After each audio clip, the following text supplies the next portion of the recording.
शरदिन्दु सुंदर रुचि चेतसि सामे गिरां देवी अपहृत्य तमः संततम अखिलान अर्थान प्रकाशयति वंदे वाणी विनायको। चर्चा देखिए कहाँ चल रही थी हम लोगों की। चर्चा यहाँ चल हो रही थी कि आचार्य विश्वनाथ ने आचार्य मम्मट भट्ट प्रणीत जो काव्य लक्षण है, उस काव्य लक्षण में अदोषौ और सगुणौ, इन दो पदों की या इन दो विशेषणों की, ये विशेषण शब्दार्थों के हैं। तो उन्होंने कहा अदोषौ काव्य के लक्षण में अदोषौ पद की कोई आवश्यकता नहीं थी, अपितु अदोषौ पद को रखने से कोई कोई मतलब नहीं है दोषों पद का रखने का। यह चिंत्य है, विचारणीय है, उस पर उन्होंने प्रबल युक्ति दिया और उसका खंडन किया। उसके बाद फिर कहा सगुणों, यह विशेषण भी ठीक नहीं है काव्य लक्षण में देना। यदि आप देना ही चाहते हैं तो सरसौ दीजिए या रसवंतौ दीजिए, सगुणों की आवश्यकता नहीं है। और सगुणों इस विशेषण का भी खंडन किया। इसके बाद जो है अब क्रम प्राप्त है तृतीय जो विशेषण था अनलंकृति पुनः क्वापि, उसका खंडन जो है करने के लिए प्रारंभ कर रहे हैं। इसका खंडन पढ़ने के लिए थोड़ा सा मुझे लगता है कि जो आचार्य मम्मट भट्ट प्रणीत जो काव्य है, आचार्य मम्मट भट्ट प्रणीत जो काव्य प्रकाश है, उस काव्य प्रकाश को थोड़ा सी हम लोगों को पढ़ना चाहिए इस लक्षण को पढ़ने से। तो देखिए ये आचार्य मम्मट भट्ट के काव्य प्रकाश का है ये विषय। तो थोड़ा सा इसको एक बार आचार्य मम्मट भट्ट का क्या मतलब है उन इसको समझ लें, तब हो सकता है यहाँ पर हमको साहित्य दर्पण में अधिक चीजें ज्ञात होंगी और हमको यहाँ का विषय ज्यादा अच्छे समझ में आएगा। क्योंकि यही जो यहाँ श्लोक है, यह कौमार हरः स एव ही वरः ता एव चैत्र क्षपाः, इसी श्लोक पर पूरी चर्चा है अधिकतर। और इसी श्लोक की चर्चा करके आचार्य विश्वनाथ जो है क्या करेंगे, आचार्य मम्मट भट्ट का यह अनलंकृति पुनः क्वापि का भी खंडन करके इस प्रकार संपूर्ण लक्षण जो है आचार्य मम्मट भट्ट का जो लक्षण में अदोषौ सगुणौ और अनलंकृति पुनः क्वापि दिया है, इन तीनों विशेषणों का खंडन करते हैं। थोड़ा सा पहले आचार्य मम्मट भट्ट को हम लोग देख लें। इनका देखिए सूत्र आचार्य मम्मट भट्ट का जो काव्य स्वरूप विधायक जो सूत्र है वो यही है कि तदोषौ शब्दार्थौ सगुणा वनलंकृति पुनः क्वापि, तदोषौ शब्दार्थौ सगुणा वनलंकृति पुनः क्वापि। तो यहाँ तत्पद से काव्य को लिए, तो तत् का अर्थ क्या किए, काव्यम किए। और फिर शब्दार्थो लीजिए, तो तत् माने काव्यम, तो शब्दार्थो काव्यम अर्थ हो गया। और इसी शब्दार्थों में तीन विशेषण दे दिए, इसी शब्दार्थ में तीन विशेषण दिए। तो सबसे पहले विशेषण दिए अदोषौ दिए और सगुणौ दिए और अनलंकृति पुनः क्वापि, ये तीन विशेषण दिए। तो इस प्रकार से होगा कि विशेषण त्रय विशिष्ट शब्दार्थो काव्यम, या आचार्य मम्मट भट्ट के मत में काव्य का लक्षण हो गया। अब इन्होंने कहा आगे कि दोष गुण अलंकारा वक्ष्यन्ते। आचार्य मम्मट भट्ट का हम लोग पढ़ रहे हैं, थोड़ा ये पढ़ लेंगे तब साहित्य दर्पण की पंक्ति जो है वह हमको अपने आप क्लियर हो जाएगी। तो कह रहे हैं कि दोष गुण अलंकारा वक्ष्यन्ते, अर्थात वक्ष्यन्ते माने कहे जाएंगे, वक्ष्यन्ते माने कहे जाएंगे। क्या, दोष गुण अलंकार, कि दोष क्या है, गुण क्या है, अलंकार क्या है। क्योंकि आपने विश्लेषण किया दिया है अदोषौ, तो पहले दोष को जानेंगे तभी तो अदोषौ जान पाएंगे। और सगुणौ, गुण से युक्त होना चाहिए, तो गुण क्या है आप बताइए। और अनलंकृति पुनः क्वापि जो आप कह रहे हैं, तो अलंकार क्या है ये भी बताना पड़ेगा आपको। तो वही कह रहे हैं कि दोष गुण अलंकारा वक्ष्यन्ते, दोष गुण और अलंकार जो है क्या कहेंगे, वक्ष्यन्ते माने आगे कहेंगे। फिर कह रहे हैं कि जो यहाँ क्वापि पद है, ये पुनः क्वापि कहे, क्वापि इति अनेन एतद आहा।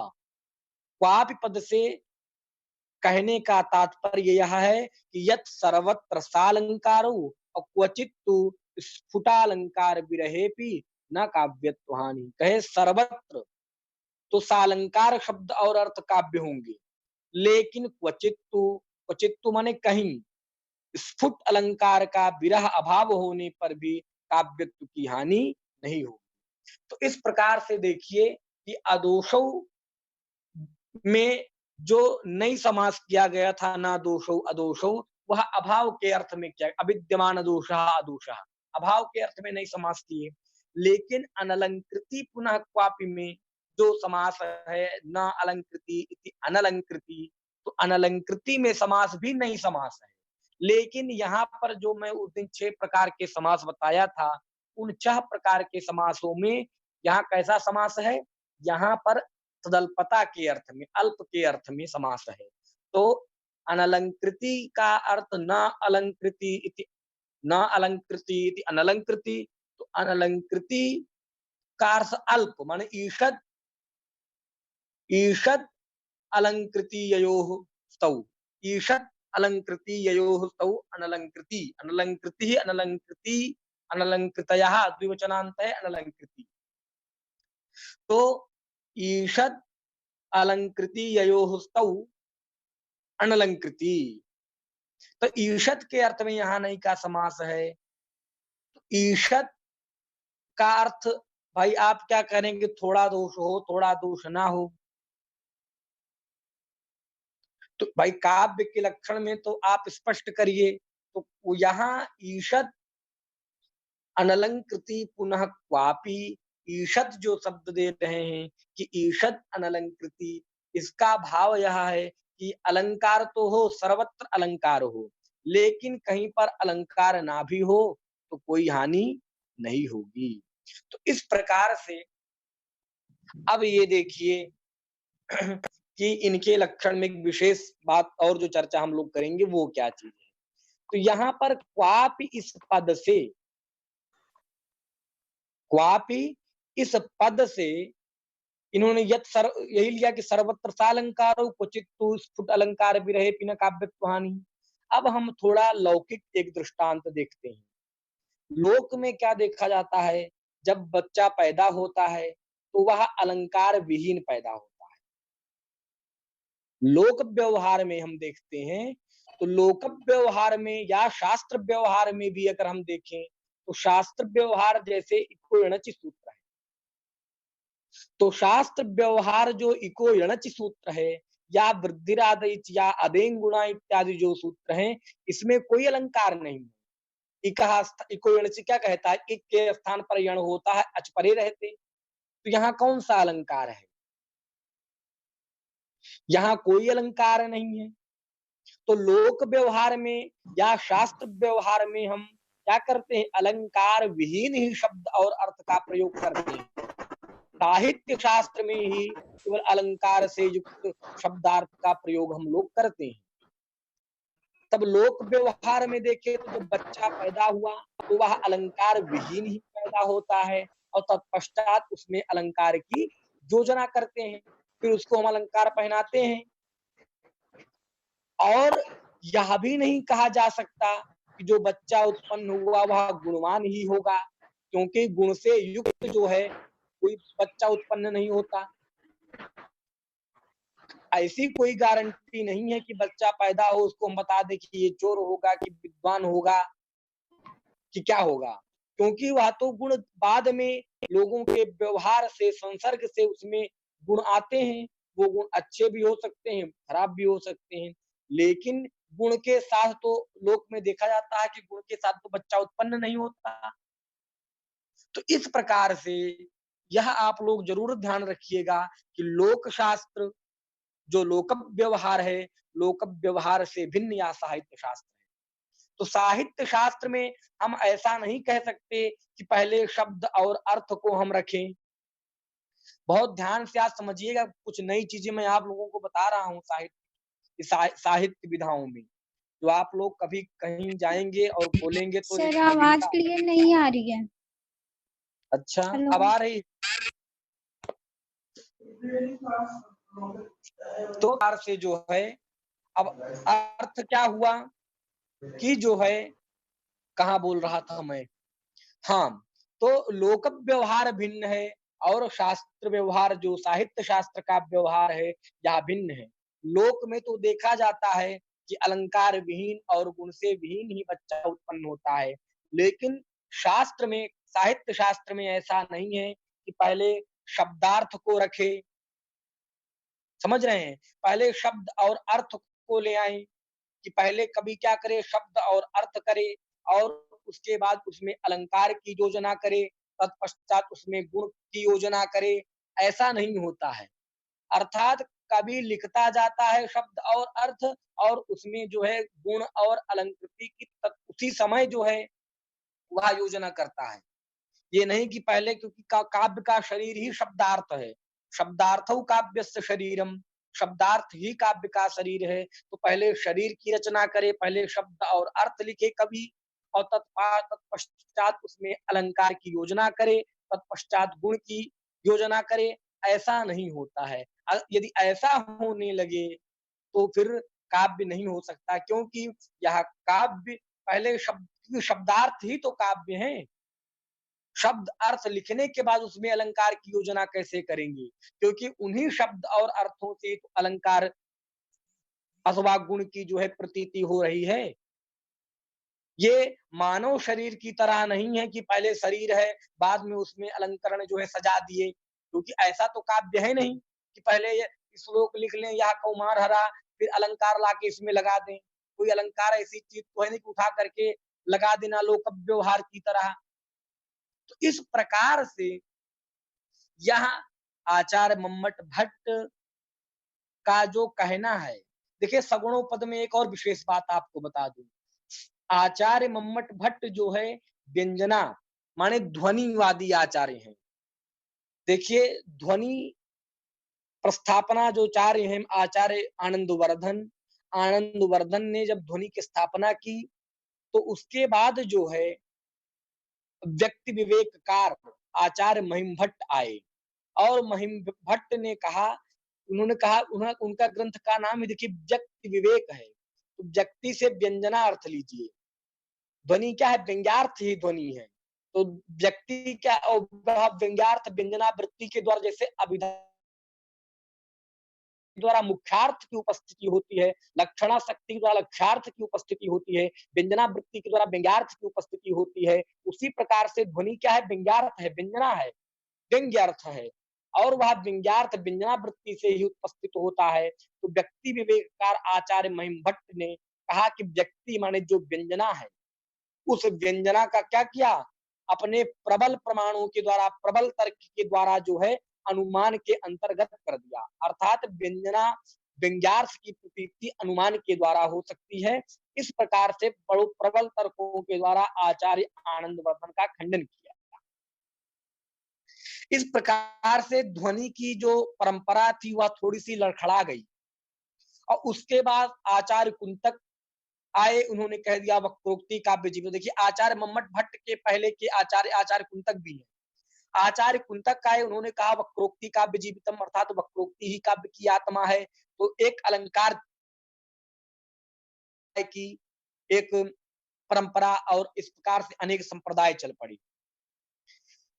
आप देखेंगे तो कालिदास जो कवि हुए हैं, तो कालिदास के समय तक काव्यों में रस प्राधान्य था, अर्थात रसों की प्राधान्यता थी। इसीलिए कालिदास को कहा जाता है कि रस सिद्धा कवीश्वरा, अर्थात कालिदास क्या थे, रस सिद्ध कवि थे। अर्थात ये लोग रस प्राधान्य कवि थे, इनके काव्यों में रस प्राधान्यता होती थी। इसीलिए आप कुमार संभवम देखिए या ऋतु संहारम देखिए, इनके जितने काव्य, अभिज्ञान शाकुंतलम देखिए, सभी के सभी ग्रंथ अलंकार प्रधान नहीं है, सब रस प्रधान, रस प्राधान्य शास्त्र हैं, ये ग्रंथ हैं सारे के सारे। इस प्रकार से कालिदास तक तो ठीक था, लेकिन कालिदास के बाद जब भारवी लोग आए, तो इन लोगों ने रस की उतनी प्राधान्यता नहीं द्योतित कराई, उतना प्राधान्य नहीं स्वीकार किया। ये सब अलंकार, अपने शास्त्रों में अलंकार के द्वारा चमत्कार को उत्पन्न करने लगे, अर्थात अलंकार के द्वारा अलौकिक आनंद को या अलौकिक चमत्कार को उत्पन्न करने लगी, इनके काव्य शास्त्रों में अलंकार प्राधान्य हो गया। तो इस प्रकार से जो ध्वनि थी, जो ध्वनि का एक संप्रदाय था अपना, वह ध्वनि का संप्रदाय बिल्कुल एक प्रकार से लड़खड़ा गया पूरा।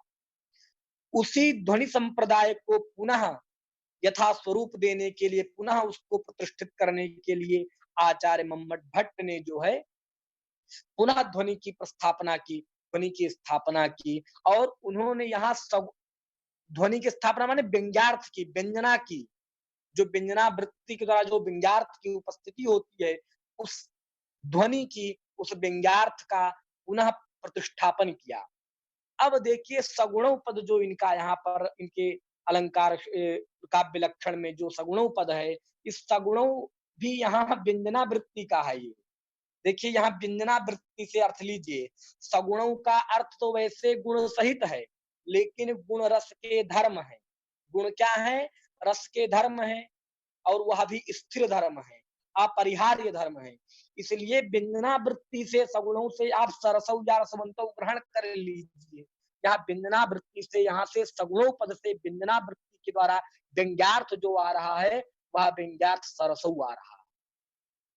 तो आचार्य मम्मट भट्ट ध्वनि प्रस्थापनाचार्य हैं, ध्वनि व्यंग्यार्थ प्राधान्य मानते हैं, व्यंग्यार्थ की प्रतिष्ठा करने के लिए आए हुए हैं, व्यंग्यार्थ की प्रतिष्ठा करने के लिए ग्रंथ लिख रहे हैं। तो उन्होंने सगुणों में भी व्यंजना वृत्ति का जो है यहाँ अर्थ लगाया। उन्होंने व्यंजना वृत्ति से सगुणों पद को रखा कि यहाँ आप अभिधा से मुख्यार्थ ना लीजिए, सगुणों से माने गुण से युक्त, आप यहाँ व्यंजना वृत्ति से लीजिए, यहाँ व्यंजना वृत्ति से आप जो है अर्थ लीजिए और सगुणों का अर्थ सरसौ करिए। ऐसा आचार्य मम्मट भट्ट का अभिप्राय है। आचार्य मम्मट भट्ट के अनुयायी जो आचार्य हुए हैं, उन सबका ऐसा जो है कथन है टीकाकारों का। तो इस प्रकार से बहुत विस्तृत है। अब देखिए वही इन्होंने कहा कि क्वाप से आप क्या कहना चाह रहे हैं? कहे क्वाप इसे केवल हम इतना कहेंगे कि यत सर्वत्र सालंकारऊ, सर्वत्र जो काव्य में सर्वत्र माने सभी जगह, तो सालंकार शब्दार्थ काव्य माने अलंकार से युक्त ही शब्द और अर्थ काव्य होंगे। क्वचित तू माने कहीं पर, कुछ स्थलों पर, कुछ स्थानों पर, जहां पर क्वचित तू से ही लेना है कि जहां पर रस रसादि सत्वे की रस हो, जहां पर, तो क्वचित तू माने कहीं अर्थ भी ले सकते हैं और एक अर्थ ऐसे भी करिए कि क्वचित तू से लीजिए रस, तो रस सत्वे, रस के होने पर जहां रस की प्राधान्यता विद्यमान हो, वहां यदि अलंकार स्फुट ना भी हो तो भी काव्य की हानि नहीं होगी।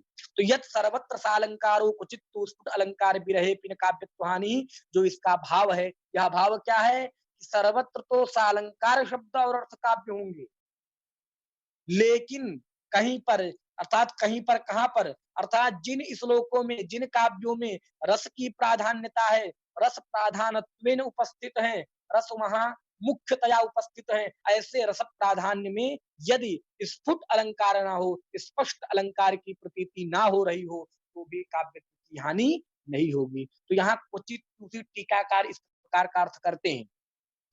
और फिर देखिए अब एक शंका यह हुई कि आप यह कैसे कह रहे हैं? अब भाई लक्षण क्या होता है? लक्षण तो होता है असाधारण धर्म वचन। लक्षण तो असाधारण धर्म वचन होता है। अब आप क्या कह रहे हैं? आप कह रहे हैं कहीं अलंकार हो, कहीं अलंकार ना हो। ये कैसा लक्षण? अरे लक्षण एक हो, या तो अलंकार हो या अलंकार ना हो। ऐसा जो है लोग शंका करते हैं कि आप यह क्या कर रहे हैं कि आप कहीं कह रहे हैं कहीं अलंकार ऐसे अर्थात शब्दार्थ जो अलंकार से युक्त हो, तो सालंकार शब्दार्थ काव्य होंगे, कहीं पर साल अलंकार ना भी हो तो भी काम चलेगा। तो ये होगा, ये नहीं होगा, ये दो प्रकार की बातें आप जो कर रहे हैं। तो मम्मट भट्ट का यही आशय है जो मैंने आपको बताया कि सर्वत्र उनको अभीष्ट है कि सालंकार अलंकार होना ही चाहिए काव्य में, लेकिन कह रहे हैं कहीं ना भी हो। कहीं ना हो का मतलब क्या है? जहां रस की प्राधान्यता हो, जहां रस प्राधानत्व में उपस्थित हो, यदि वहां अलंकार स्पष्ट अलंकार की प्रतीति ना भी हो रही हो, भी काव्य की हानि नहीं होगी। यही आचार्य मोहम्मद भट्ट का अभिप्राय है। इसी में यह श्लोक दे रहे हैं कि जहां पर श्लोक में इन्होंने स्फुट अलंकार नहीं माना है, वही देखिए नीचे इन्होंने कहा है कि अत्र स्फुटो न कश्चित् अलंकारः। अत्र माने अस्मिन् श्लोके, इस श्लोक में स्फुटः न कश्चित् अलंकारः, अर्थात कोई भी, कश्चित् माने कोई भी अलंकार, स्पष्ट माने स्पष्ट प्रतीति नहीं हो रही, किसी भी अलंकार की यहाँ स्पष्ट प्रतीति नहीं हो रही है। अब देखिए, अब हम श्लोक को पढ़ेंगे। कोई अपनी तरफ से माइक खोला हुआ है, आवाज आ रही है। अब देखिए, इस श्लोक का अर्थ बताऊं या ना बताऊं, ये आप लोग बताइए थोड़ा सा। इस श्लोक का अर्थ बताऊं कि श्लोक का अर्थ आप लोग अपने से पढ़ लेंगे? पढ़ लेंगे सर। इस श्लोक का अर्थ रहने दें, क्योंकि इस श्लोक में समझना है हम लोग को विभावना, विशेषोक्ति इत्यादि कैसे है, यही श्लोक की आगे चर्चा है। अगर आप लोग पढ़ लें तो यही, हमने नहीं तो फिर इस श्लोक का अर्थ बताएं फिर यहाँ पर।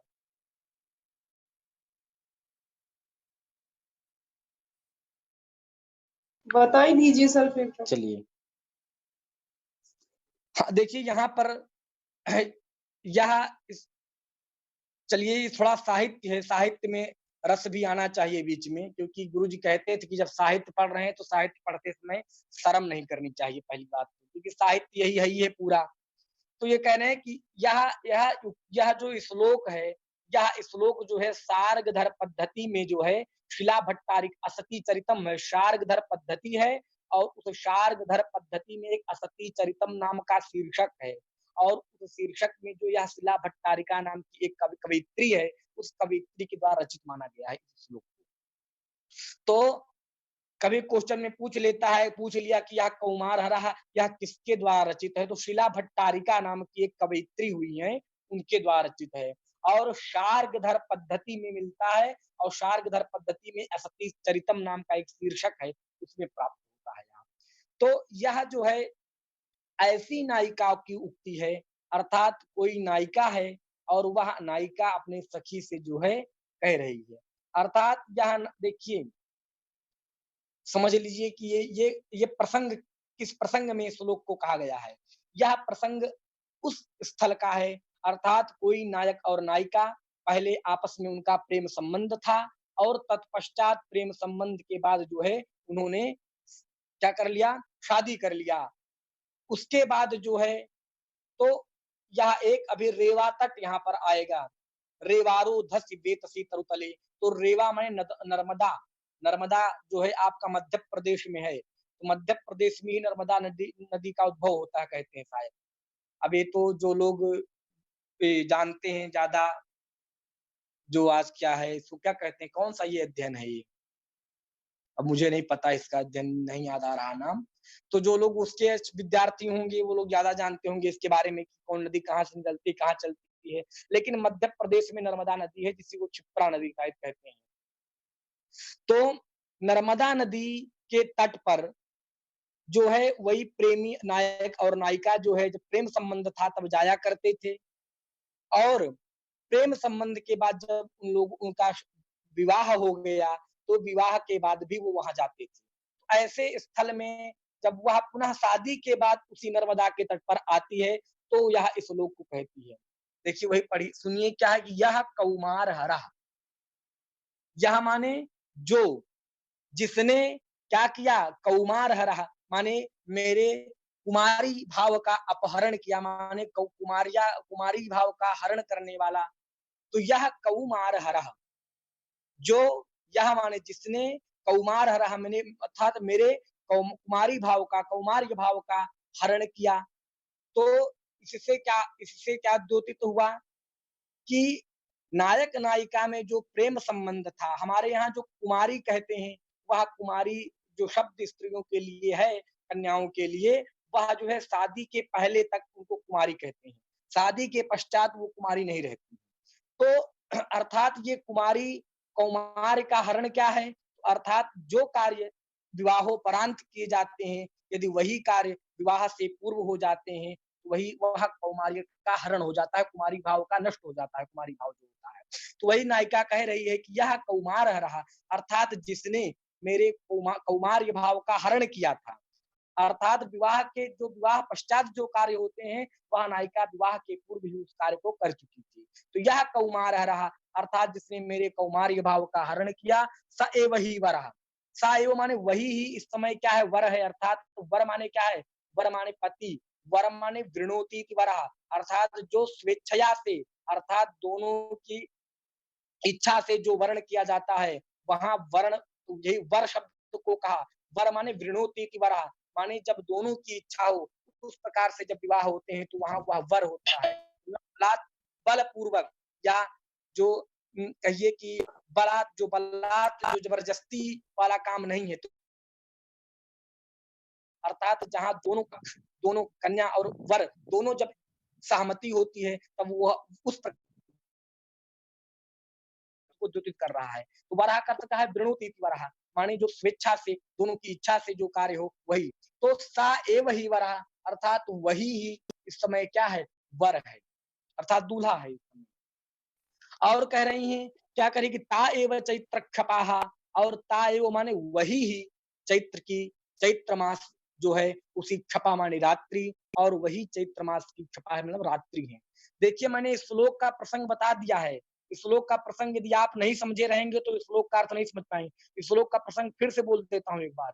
इस श्लोक का प्रसंग यही है कि कोई नायक नायिका है जो नर्मदा तट पर जाया करते थे, और उनका धीमे धीमे वहां प्रेम संबंध हो गया, और प्रेम संबंध होने के कारण जो है वो नायक नायिका आपस में मिलने लगे प्रतिदिन, और उसके बाद जो है वो आपस में वे दोनों विवाह हुआ, और विवाह के उपरांत फिर उसी स्थल पर पहुंचते हैं। तब उस समय का यह श्लोक है। तो यह कौमार हरः स एव ही वरः, माने वही वर है, और ता एव चैत्र क्षपाः, और वही चैत्र माने चैत्र मास की क्षपा माने रात्रियां हैं। तो ता एव चैत्र क्षपाः, तो इतना अर्थ हो गया। अब कहे, फिर आगे कह रहे हैं, ते चोन्मीलित मालती सुरभयः प्रौढ़ाः कदम्बानिलाः, ते च, और वे ही, उन्मीलित मालती सुरभयः, उन्मीलित अर्थात विकसित, उन्मीलित का अर्थ क्या करेंगे, विकसित, और मालती माले मालती के पुष्प, मालती लता विशेष है, मालती से जाति का ग्रहण नहीं करेंगे। मालती पदेन जातिर न ग्राह्या तस्याः चैत्रे असंभवात, एक जाति का पुष्प होता है, चमेली का पुष्प, तो चमेली चमेली या जाति का जो पुष्प होता है वह चैत्र मास में नहीं होता है। इसलिए यहाँ मालती पद से आप लोग जाति या चमेली का पुष्प नहीं लीजिएगा। मालती नामक एक विशेष लता या एक विशेष पुष्प है। तो विकसित मालती, विकसित, उन्मीलित माने विकसित, विकसित मालती सुरभया, विकसित मालती माने मालती की विशेष लता या मालती पुष्प से, सुरभया माने सुगंधित, युक्त, अर्थात मालती के पुष्प से युक्त सुगंध। क्योंकि तट है तो तट में जो है मालती के पुष्प भी है, मालती नामक लता है, और उन लता से संसर्ग से जो हवा बह रही है वह भी क्या हो गई, सुगंध से युक्त हो गई। तो मालती सुरभयः, और क्या कहे, कहे प्रौढ़ाः कदम्बानिलाः, प्रौढ़, प्रौढ़ाः माने प्रौढ़ माने बड़े, घने, प्रौढ़, कदम्ब माने कदम्ब के वृक्ष से संसर्ग में जो वायु है वही कह रहे प्रौढ़ा कदम्बानिलाः। प्रौढ़ माने प्रौढ़ का लेंगे उद्दीपन प्रागल्भशालिनः, जो एक विभाव में जो उद्दीपन और आलम्बन विभाव होता है, तो उद्दीपन आलम्बन विभाव क्या होता है, अर्थरति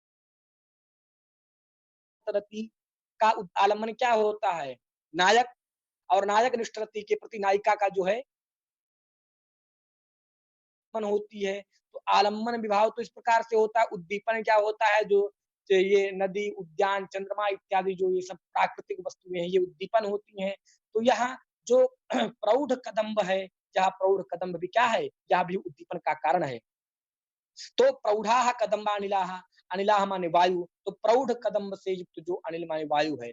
अब यहाँ पर देखिए, जो टीकाकारों को यहाँ दिक्कत क्या हुई, टीकाकारों ने कदम्ब देख करके विस्मित, मतलब भ्रमित हो गए, क्योंकि जो ये कदम्ब का वृक्ष है, यह कदम्ब का जो है, यह कदम्ब जो है आषाढ़ मास में होता है। कदम्ब एक लता वाचक भी है, कुछ कुछ जंगलों में पाई जाती है। तो यह आषाढ़ मास में उत्पन्न होती है, माने बरसात के समय में यह होती है। और यहाँ चैत्र छपा है, चैत्र मास की रात्रि है, तो यहाँ कदम्ब कैसे आ गया? तो यहाँ कदम्ब से धूली कदम्ब लेना है या धारा कदम्ब लेना है। कदम्ब दो प्रकार, एक तो जो कदम्ब आषाढ़ मास में उत्पन्न होता है और एक धूली कदम्ब है अथवा धारा कदम्ब इसे कहते हैं। तो यहाँ कदम्ब से धूली कदम्ब लेना है। तो धूली कदम्ब या धारा कदम्ब से जो है युक्त जो वायु, तो यहाँ जो चैत्रक छपा है, इसका जो है टीकाकारों ने भाद्रक छपा कर दिए। लोग कदम्ब को देख करके कहे भाद्रक छपा कर दिए। यहाँ टीकाकारों को पढ़िए तो बहुत आनंद आता है। ये कदम्ब को देख करके चैत्रक छपा, क्योंकि कदम्ब जो है आषाढ़ मास में होता है, आषाढ़ भादों में, तो इन्होंने चैत्रक छपा को भाद्रक छपा कर दिया। लेकिन कहा नहीं, कदम्ब दो प्रकार के होते हैं, धूली कदम्ब होता है और जो धूली कदम्ब होता है वह वसंत माने चैत्र मास में वसंत ऋतु होती है। तो वसंत ऋतु में अर्थात चैत्र मास में धूली कदम्ब उत्पन्न होता है। यहाँ कदम्ब से धूली कदम्ब को लेना है। तो प्रौढ़ा कदम्बा नीला, प्रौढ़ माने उद्दीपन प्रागल वैशालिनः, कदम्ब के जो कदम्ब जो वृक्ष है उनसे युक्त जो वायु है। और कह रही है साचा एव अस्मि, साचा एव अस्मि, और सा माने वह मैं भी वही हूँ। साचा सा माने वह भी मैं भी वही हूँ। साचा एव अहम सा एव अस्मि, यहाँ अस्मि है तो अहम जोड़ दीजिए। यहाँ अस्मि शब्द जो है, अस्मि क्रियापद नहीं है। जो अस्ति अस्ता संति, असि स्था स्था, अस्मि स्वः स्मः, जो यह अस धातु का जो रूप बनता है अस्मि, वह अस्मि यहाँ क्रियापद नहीं है। अस्मि यहाँ अहम अर्थक अव्यय है। अस्मि क्या है?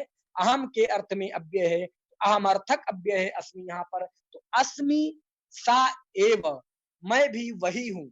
अस्मि अहम अर्थक अव्यय है, तो अस्मि से अहम लीजिए, अहम चा सा एव, मैं भी वही हूँ, यह अर्थ हो जाएगा। अस्मि यहाँ क्रियापद नहीं है, ध्यान रखिएगा। अस्मि यहाँ अहम अर्थक अव्यय है। इस प्रकार से अस्मि का अर्थ हुआ अहम, अहम सा एव अस्मि, मैं भी वही हूँ। तथापि, फिर भी, तत्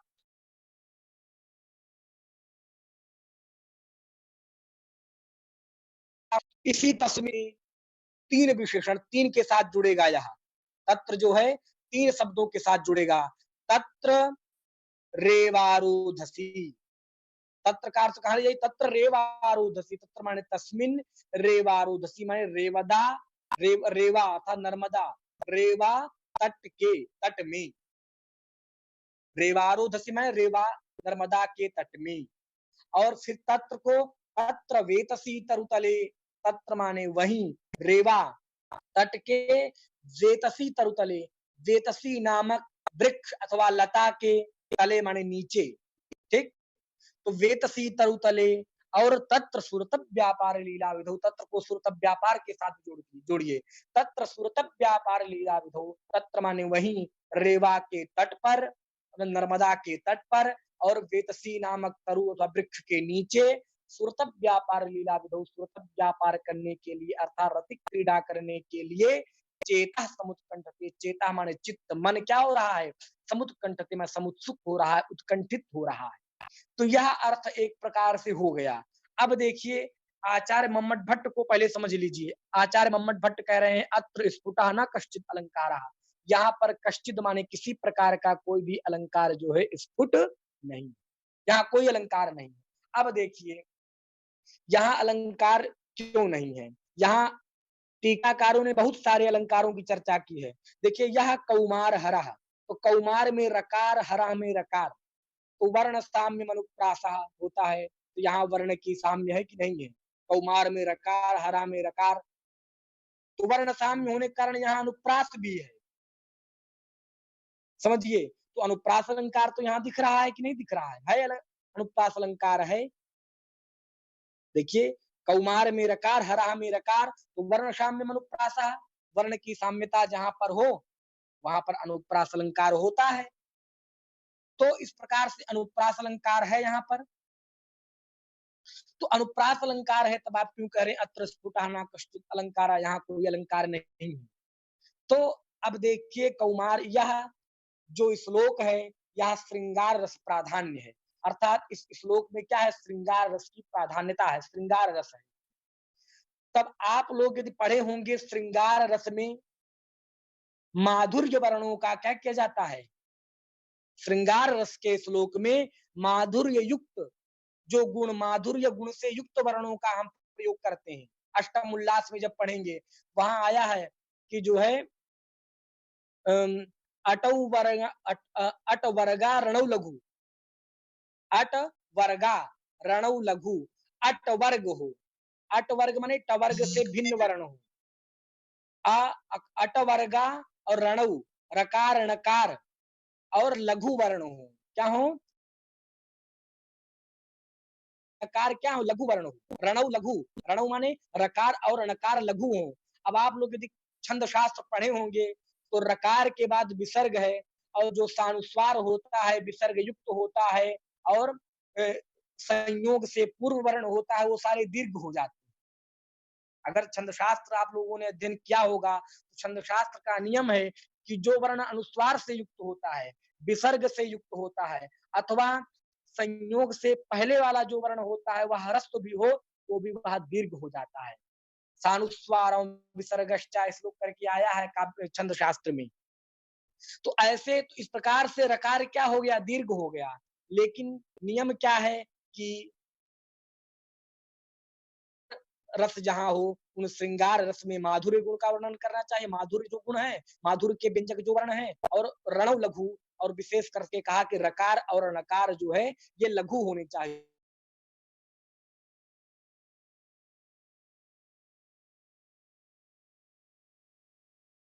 इन्होंने चर्चा हम लोग कहाँ पर कर रहे थे, मैं भूल गया चर्चा कहाँ चल रही थी। एक कारण तो यहाँ अनुप्रास होना चाहिए, लेकिन यह श्रृंगार रस प्राधान्य है, इसलिए श्रृंगार रस की प्राधान्यता होने के कारण जो है जहाँ माधुर्य व्यंजक जो वर्ण है उन वर्णों का यहाँ प्रयोग होना चाहिए। तो माधुर्य व्यंजक वर्णों में कहा गया कि अट वर्गा रणु लघु, टवर्ग से भिन्न वर्ण हो और रकार और णकार हो लेकिन लघु हो, दीर्घ ना हो। तो यहाँ रकार विसर्ग से युक्त है। छंद शास्त्र का नियम है जो अनुस्वार से युक्त होता है अथवा विसर्ग से युक्त होता है या संयोग से पहले वाला जो वर्ण होता है वो दीर्घ हो जाते हैं रस होने पर भी। तो यहाँ रकार दीर्घ हो गया तो ये क्या हो गया, यह श्रृंगार रस का अपघातक हो जाएगा, यह श्रृंगार रस का हनन करने वाला हो जाएगा। इसलिए यहाँ हम अनुप्रास अलंकार नहीं मान सकते, क्योंकि इस प्रकार से अनुप्रास अलंकार नहीं होगा। यहाँ पर अनुप्रास अलंकार भी नहीं मान सकते हैं, क्योंकि अगर यह ऐसा करेंगे तो विपरीत अर्थ हो जाएगा। इस प्रकार से और भी इसमें अलंकार क्रिया, एक आप लोग सुने होंगे क्रिया दीपक, दीपक अलंकार सुने होंगे। दीपक अलंकार दो प्रकार का होता है, क्रिया दीपक और कारक दीपक। क्रिया दीपक क्या होता है, क्रिया दीपक यही होता है कि जहां एक एक ही क्रिया हो और उस एक क्रिया में बहुत सारे कारक का अन्वय हो जाए तो वहां क्रिया दीपक होता है। और कारक दीपक क्या होता है, जहां कारक एक हो लेकिन बहुत सारी क्रियाओं में वह अन्वित हो रहा हो तो वह कारक दीपक होता है। तो क्रिया दीपक क्या होगा, तो यहाँ क्रिया क्रिया दीपक की जो है यहाँ उद्भावना करते हैं कुछ लोग, कहते हैं कि सा चा एव अस्मि जो है, सा चैवास्मि जो अस्मि है इसको क्रिया मानते हैं और कहते हैं यह क्रिया है और इसी क्रिया में देखिए हम कई कारकों का अन्वय करते हैं। तो यह कौमार हरह अस्थि कर लीजिए, अस्मि है विभक्ति का विपरिणाम कर लीजिए, अस्मि की जगह अस्थि जोड़ दीजिए, यह कौमार हरह या यह कौमार हरह सा एव वरह अस्ति। और ता एव चैत्र क्षपाः सन्ति, क्यों चैत्र बहुवचनांत है तो संति लगा लीजिए, चैत्र क्षपाः सन्ति। ते बहुवचनांत है, ते चोन्मीलित मालती सुरभयः सन्ति, प्रौढ़ा कदम्बा नीलाः सन्ति और साचा एव अस्मि। तो कहे भैया जो आप ऐसे कर रहे हैं ये अस्मि क्रिया है ही नहीं, तो आप क्रिया दीपक कैसे मान लेंगे, अस्मि तो अहम इत्यर्थक अव्यय है यहाँ पर, तो आप यहाँ क्रिया दीपक अलंकार भी नहीं मान सकते हैं। इसी से आचार्य मम्मट भट्ट ने कहा। और यहाँ विभावना विशेषों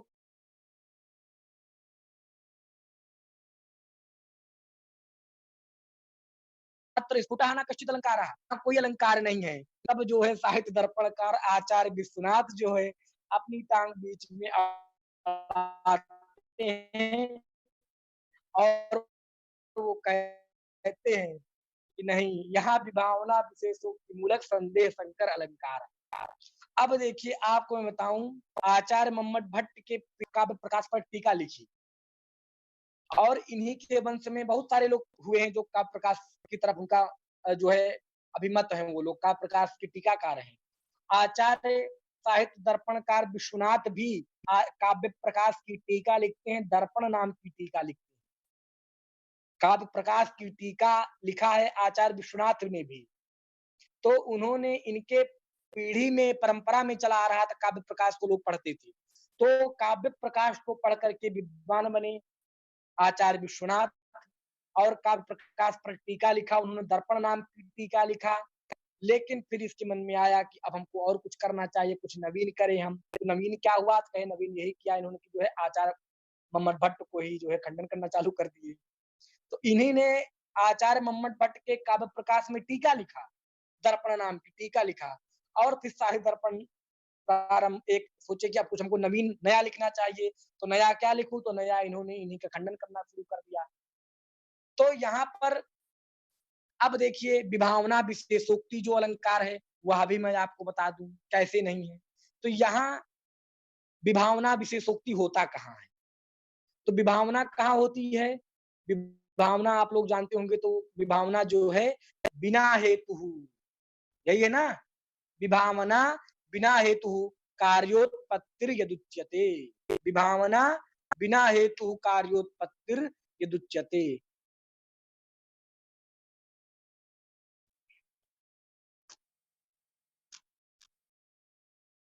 देख लीजिए यहाँ मैंने थोड़ा सा लिखा है।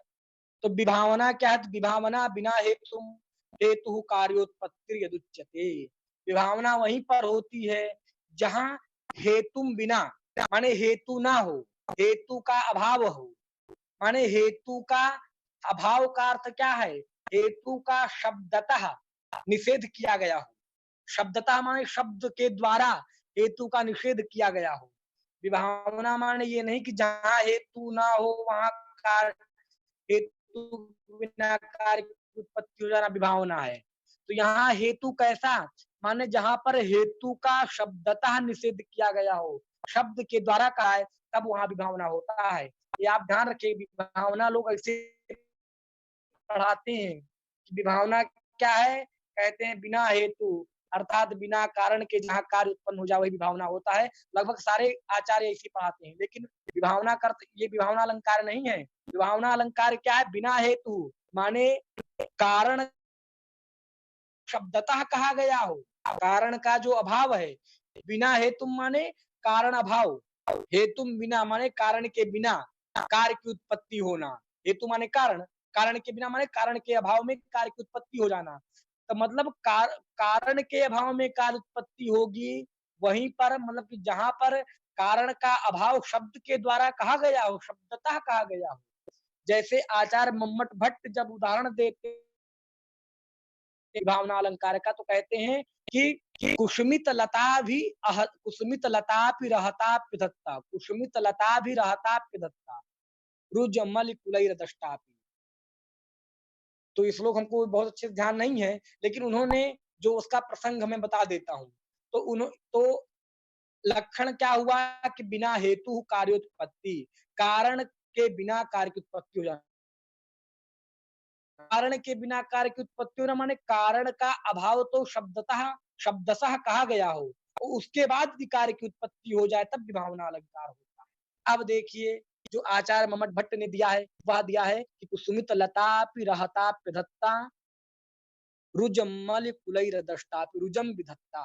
माने कोई एक नायक अपनी नायिका के साथ जो स्नान करने के लिए गया है और वह स्नान करने के बाद जो है एक कुसुमित लता को, जो एक जल में लता, एक जो जल में उत्पन्न होती है, उस लता को तोड़ करके और एक दूसरी स्त्री की तरफ, नायिका की तरफ या जो भी मान लीजिए उसकी तरफ वह दिखाता है। वो भी क्या, केवल आनंद के लिए। मैं एक ऐसे ही सामान्य कोई विशेष वह उससे प्रेम करता है इसलिए दिखाता है, ऐसा नहीं है। केवल ऐसे ही हास प्रहास के लिए जो है सामान्य रूप से दिखाता है। तो जो उसकी नायिका है, जो उसके जिस नायिका के साथ गया हुआ है, वह नायिका देखती है और उस नायिका को क्या होती है? असहनीय पीड़ा हो जाती है। वह असहनीय पीड़ा क्यों होती है उसको? क्योंकि उसको लगता है कि जो है मेरा नायक है, यह नायक मुझसे प्रेम ना करके दूसरी नायिका से प्रेम करता है। क्योंकि तभी तो उसको लता दिखा रहा है, उसके साथ विनोद कर रहा है। ऐसा वह सोचती है और इसको सोच सोच करके जो है उसको असहनीय पीड़ा हो जाती है। अब देखिए, यहाँ कारण का अभाव शब्दता है कि कुसुमित लतापि आहता, आहता माने आहता, अर्थात कुसुमित लता के द्वारा न मारी गई, फिर भी रुजम बिधत्ता, फिर भी असहनीय पीड़ा हो गई। तो यहाँ नायिका को उस कुसुमित लता के द्वारा स्पर्श नहीं किया गया।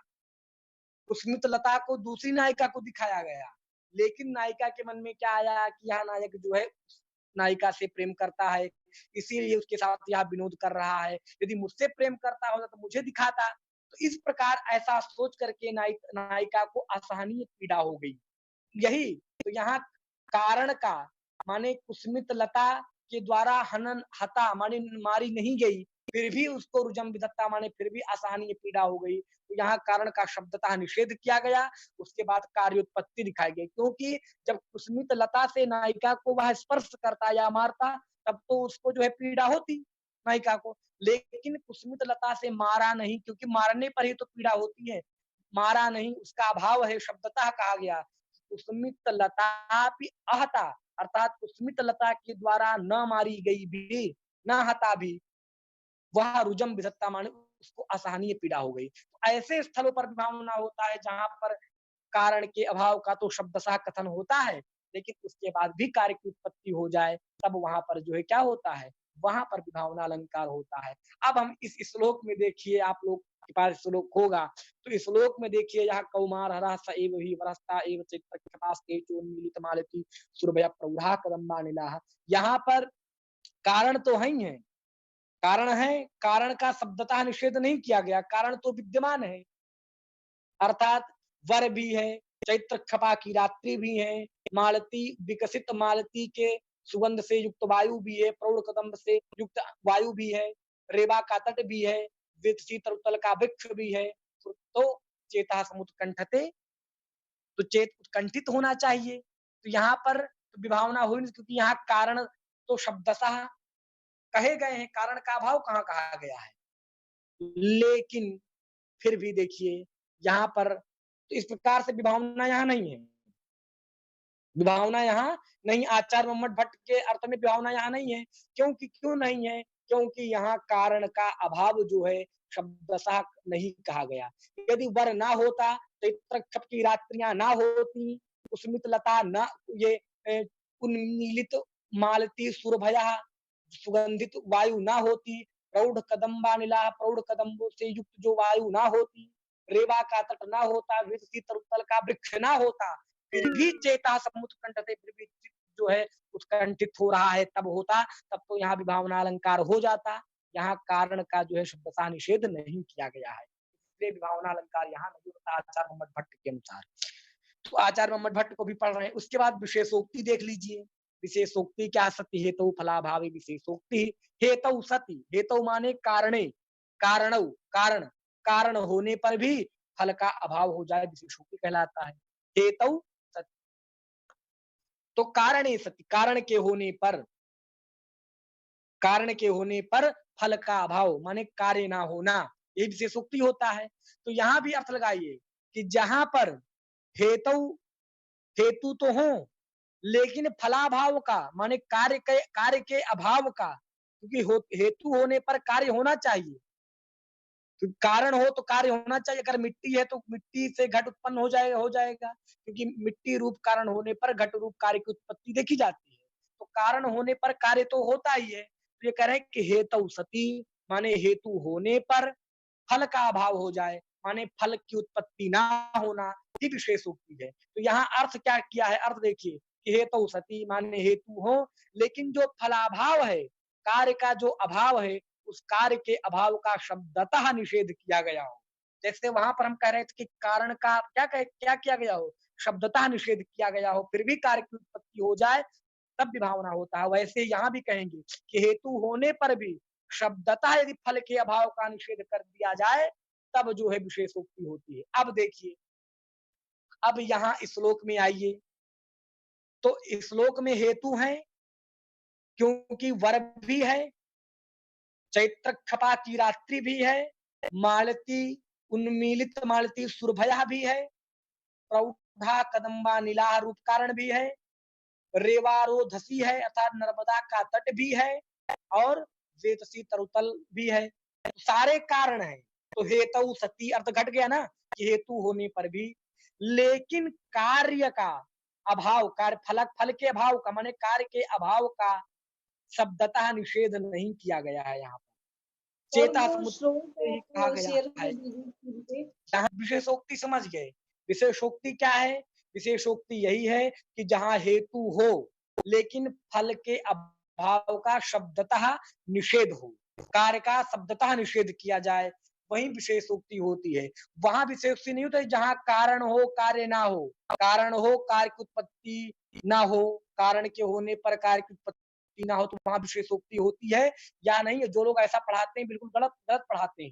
यही बता रहा हूं, अगर आप लोग ऐसा पढ़े हो तो उस शब्द को भूल जाइए, क्योंकि लोग अधिकतर लोग ऐसे पढ़ाते हैं। यहाँ विशेषोक्ति का अर्थ यही कि सत्य हेतु, हेतु हो लेकिन फलाभाव माने कार्य के अभाव का शब्दतः निषेध किया गया हो, शब्द के द्वारा श्लोक में कार्याभाव को कहा गया हो, तब विशेषोक्ति होता। अब देखिए यहाँ पर, तो यह कौमार हरा सा एव ही वराह, सा एव ही वराह, यह भी है कारण है, क्योंकि श्रुत व्यापार लीला विधि में माने रतिक क्रीडा संभोग क्रीड़ा में वर भी कारण है, तो वर भी है, चैत्र क्षपा की रात्रि है वह भी है, उन्मीलित मालती सुरभया है तो यह भी है, प्रौढ़ा कदम्बा नीला, ये सब कारण विद्यमान है, और रेवा का तट भी है, बिरसी तरुतल का जो है बिरसी तरु बिरसी नामक तरु में वृक्ष का तल भी है। तब तो यहाँ कारण तो है लेकिन फलाभाव चेता समुद्र कंठते, जो फलाभाव है इसका शब्दतः निषेध नहीं किया गया। यदि शब्दतः निषेध किया जाता तो क्या होता, चेता उत्कंठते न, ऐसा अर्थ यहाँ ऐसा लिखना पड़ता है इसको, चेता अनुत्कंठते न, चेता उत्कंठते न, चेत जो है उत्कंठित नहीं हो रहा, अनुत्कंठते न, चेत जो है उत्कंठित नहीं हो रहा। यह होना चाहिए कि ये सब कारण विद्यमान है, श्रुत व्यापार लीला विधि में जो कारण होते हैं वह सब कारण विद्यमान है, लेकिन फिर भी चेता न उत्कंठते, चेत जो है उत्कंठित नहीं हो, माने मन जो है उत्कंठित नहीं हो रहा है, उत्कंठा से युक्त नहीं हो रहा है। कारण विद्यमान है तो कार्य होना चाहिए, माने इतने कारण है तो चित्त जो है मन में सुरत व्यापार की लीला जो है उत्कंठित होना चाहिए सुरत व्यापार के लिए। लेकिन यहाँ पर कारण तो है लेकिन कार्याभाव का शब्दतः निषेध नहीं किया गया है। अगर शब्दतः निषेध करते तो इनको लिखना होता कि चेता न उत्कंठते, चित्त जो है फिर भी, अर्थात ये सब सारे हैं, वर है, चैत्र क्षप की रात्रि है, उन्मीलित मालती का सुगंध युक्त वायु है, और रेवा का तट है, विकसित तरुतल का वृक्ष भी है, लेकिन फिर भी चेत जो है, चित्त माने मन जो है श्रुत व्यापार लीला विधि के लिए उत्कंठित नहीं हो रहा है। अगर ऐसा कहते तब तो यहाँ विशेषोक्ति हो सकती थी। इसलिए हेतु होने पर भी शब्द कार्याभाव का माने फल का जो है शब्दतः निषेध न होने कारण यहाँ विशेषोक्ति भी नहीं है, ऐसा आचार्य मम्मट भट्ट का अभिप्राय है। इसी अभिप्राय से आचार्य मम्मट भट्ट ने कहा अत्र स्फुटा न कश्चित अलंकार, यहाँ कश्चित माने कोई भी अलंकार स्फुट नहीं है। अब देखिए, बहुत विशेष थोड़ी चर्चाएं थी यहाँ पर, इसीलिए काफी देर लग रहा है इसको होने में। चलिए, लेकिन आज हम लोग इसको संपूर्णता की तरफ ले चलेंगे। अब हम लोग अब आइए साहित्य दर्पण की पंक्ति को देखते हैं। पंक्ति आप लोग अब यहाँ पढ़ेंगे। इस प्रकार आचार्य मम्मट भट्ट के अभिप्राय को हमने समझ लिया कि आचार्य मम्मट भट्ट का अभिप्राय क्या है। अब हम आइए साहित्य दर्पण पे। इन्होंने अब कहा कि सर्वत्र सालंकारो क्वचित स्फुट अलंकारोपि शब्दार्थो काव्यम, अर्थात सर्वत्र तो सालंकार हो, अलंकार से युक्त शब्द और अर्थ काव्य होंगे, और क्वचित माने कहीं पर क्या होगा, स्फुट अलंकार ना होने पर भी शब्दार्थ में काव्यत्व की हानि नहीं होगी, ऐसे भी शब्द और अर्थ काव्य कहलाएंगे। तत्र सालंकारो शब्दार्थयोरपि, कह रहे हैं कि तत्र सालंकार शब्दार्थयोरपि काव्ये उत्कर्ष मात्राधायकत्वात्। अब आचार्य मम्मट भट्ट जो है और आचार्य विश्वनाथ जो है खंडन की प्रक्रिया में लग रहे हैं और सबसे पहला अपना मत प्रस्तुत कर रहे हैं आचार्य विश्वनाथ, कह रहे हैं कि तत्र सालंकार शब्दार्थयो अपि, तत्र माने काव्य, तत्र माने उस काव्य में सालंकार शब्दार्थयोरपि, अलंकार सालंकार माने अलंकार से युक्त शब्द और अर्थ होने पर भी काव्य में क्या है, उत्कर्ष मात्राधायक है। अर्थात काव्य में ये केवल उत्कर्ष मात्र का आधान करने वाले हैं, अर्थात काव्य की उत्कर्षता को बढ़ाने वाले हैं, काव्य के स्वरूप को स्वरूपाधायक नहीं है। ये काव्य के उत्कर्ष मात्र का आधान करने वाले हैं, काव्य के स्वरूप का आधान करने वाले नहीं है। एक पहला इन्होंने दिया, क्यों दिया? क्योंकि इससे पहले भी आचार्य विश्वनाथ ने यहाँ कहा कि अलंकार क्या है? कहे अलंकाराः कटक कुंडलाधिपत। जो अलंकार है वो कटक कुंडल के समान है और आगे प्रथम परिच्छेद में आगे भी कहेंगे कि उत्कर्ष हेतु प्रोक्ता गुणालंकार रीतया, अर्थात ये गुण और गुण अलंकार इत्यादि क्या है, काव्य के उत्कर्ष मात्र के हैं, काव्य के प्रकर्ष मात्र को बढ़ाने वाले हैं, स्वरूप के आधायक तत्व नहीं है। इस प्रकार से यह अलंकार भी क्या है, यह काव्य के उत्कर्ष को करने वाला है, काव्य का स्वरूपाधायक नहीं है, इसलिए काव्य के स्वरूप में, काव्य के लक्षण में अलंकृत पुनः पापी देने की आवश्यकता नहीं थी। यह एक खंडन हुआ। अब फिर कह रहे हैं, कहे एतेन वक्रोक्ति काव्य जीवितम इति वक्रोक्त जीवित कारोक्तम अभिपरास्तम। कहे इसी से, अर्थात अलंकार जो है, अलंकार से युक्त जो शब्द और अर्थ है वो काव्य के मात्र उत्कर्ष को आधान, उत्कर्ष को करने वाले होते हैं। इसी कारण एतेन अर्थात मम्मट के खंडन से ही वक्रोक्ति काव्य जीवितम, जो वक्रोक्ति काव्य जीवितम अर्थात जो वक्रोक्ति काव्य की आत्मा है, वक्रोक्ति एक अलंकार है, तो वह वक्रोक्ति अलंकार ही जो काव्य की आत्मा, वक्रोक्ति अलंकार को जो काव्य की आत्मा मानते हैं, ऐसे इत वक्रोक्ति जीवित कारोक्तम, वक्रोक्ति जीवित कार जो आचार्य कुंतक है, उन आचार्य कुंतक का भी कुंतकम अभिपरास्तम, आचार्य कुंतक का मत जो वक्रोक्ति काव्य जीवितम है, यह मत भी परास्त हो गया, माने प्रत्याख्यात हो गया, यह भी निरस्त हो गया, अर्थात आचार्य कुंतक का भी जो मत है वह निरस्त कर दिया इस प्रकार से एतेन, इसी के द्वारा ही।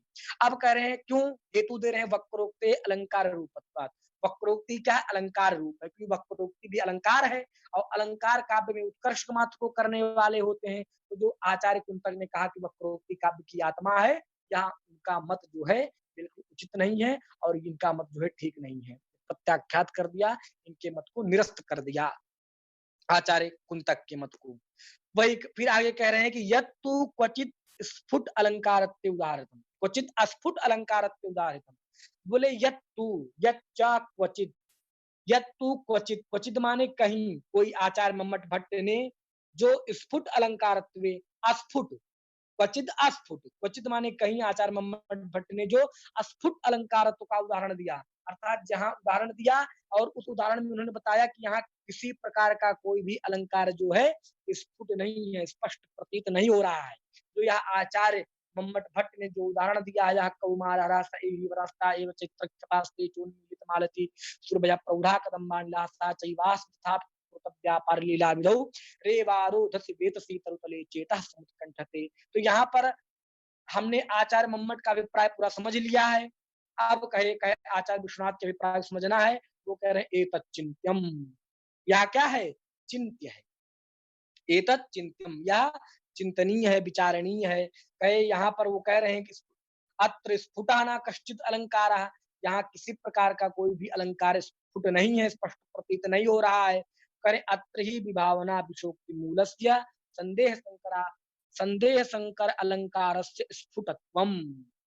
करें यहाँ विभावना विशेषोक्ति मूलक संदेह संकर अलंकार, आप समझेंगे संदेह संकर अलंकार जो होते हैं वो क्या होते हैं, संदेह संकर इत्यादि अलंकार जो होते हैं, जो संकर अलंकार होता है, संकर अलंकार जहां एक दो जो है अलंकार मिल करके जो उत्पन्न होते हैं, संकर माने एक दो मिल करके, यहाँ एक अलंकार नहीं, विभावना भी है और विशेषोक्ति भी है, दोनों अलंकार मिल करके, संकर माने मिल करके, तो संदेह संकर अलंकार हो गया यहाँ पर। अब जब अभी आप समसृष्टि और एक समसृष्टि एक संकर अलंकार है, समसृष्टि क्या है? तो समसृष्टि तिल तंडुलवत होती है। जैसे चावल में तिल मिला दीजिए, चावल अलग रहेगा और तिल अलग-अलग दिखाई पड़ेगा। लेकिन जल में दूध मिला दीजिए, दूध और जल में आप अलग नहीं जा सकते, ये जल है, ये दूध है। तो तिल तंडुलवत और नीरक क्षीरन, तिल तंडुल संस्कार से जो है समसृष्टि अलंकार होता है और क्षीर क्षीर जल क्षीर न्याय से, नीरक क्षीर न्याय से, नीर माने जल और क्षीर माने दूध, नीरक क्षीर न्याय से संकर अलंकार होता है। इस प्रकार से वहां अभी आगे चर्चा इसकी होगी जब हम लोग अलंकार पढ़ेंगे। तो यहाँ आप समझिए कितना कि यहाँ अलंकार क्या है, विभावना और विशेषोक्ति से युक्त होकर के जो एक अलंकार होता है संदेश संकर अलंकार, जो कई अलंकारों से मिलकर के ऐसे अलंकार बनते हैं, ऐसा जो है संदेश संकर अलंकार है। तो विभावना विशेषोक्ति मूलक संदेश संकर अलंकार यहाँ पर कह रहे हैं स्फुट है, आचार्य विश्वनाथ कह रहे हैं। इस प्रकार से अब यह कैसे स्फुट है, यह थोड़ी देखना है, क्योंकि और आगे इन्होंने कुछ नहीं कहा, बस इतना ही कहा। अत ही जो आचार्य मम्मट भट्ट कह रहे हैं यहाँ कोई अलंकार नहीं है, लेकिन यहाँ पर विभावना विशेषोक्ति मूलक संदेह संकर अलंकार स्फुट है। यह संदेह संकर अलंकार कैसे स्फुट है आचार्य विश्वनाथ के मत में, इसको थोड़ा हम समझेंगे। देखिए आचार्य मम्मट भट्ट वो आचार्य विश्वनाथ क्या कहें, कैसे इसको करेंगे।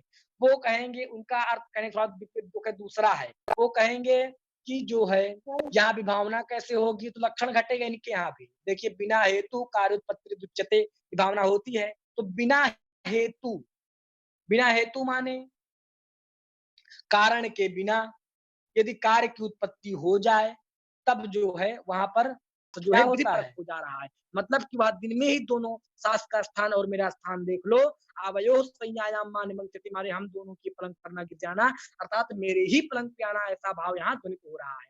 इस प्रकार से कह रहे हैं कि यहाँ रस का आभास हो रहा है।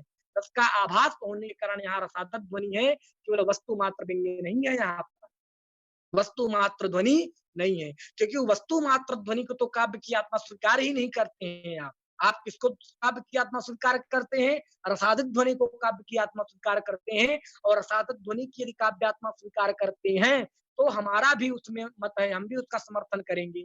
इस प्रकार से वही कहने की इत्यादौ माने इत्यादि श्लोके वस्तु मात्र से व्यंग्यत्वे, वस्तु मात्र का व्यंग्य होने के कारण कथम काव्य व्यवहार, कैसे काव्य का व्यवहार होगा। यदि ऐसा कोई कहे इति चेत, ऐसा यदि कोई कहे तो कहे न, ऐसा नहीं कहना चाहिए, क्योंकि अत्रापि माने अस्मिन श्लोके, इस श्लोक में भी रस का आभास होने के कारण जो है, यहाँ भी रसाभास होने के कारण जो है रसादित ध्वनि है। और रसादि में जो आदि पद है, उससे रसाभास भाव आभास भावो भावो संधि भाव इत्यादि का ग्रहण कर लेंगे, तो रसाभास भी रसादित ध्वनि हो गया। इस प्रकार से रसादित ध्वनि होने के कारण जो है हम इसको भी क्या करेंगे, यह भी जो है रसादित ध्वनि का ही उदाहरण होगा। अब जो है आगे चलें कि यहीं रहने दें? आप लोग बताइए, थक गए हो तो बंद करें, नहीं तो आगे चलें।